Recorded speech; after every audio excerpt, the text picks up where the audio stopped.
Today is the awarding for the Seal of Good Local Governance, and this is a very important event for all the local government units because this is one of the indicators of being a matino, mahusay at maasahang local government unit.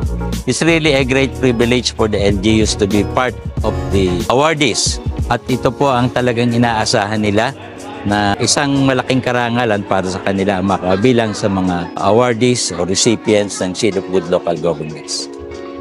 Una sa lahat, binabati natin ang lahat ng mga LGUs natin na nagkamit nitong Seal of Good Local Governance dahil this is the most prestigious award na binibigay ng ating departamento, and nakakatuwa na it is well received and institutionalized at nagkaroon ng pagtaas ng mga passers from the previous year up to now.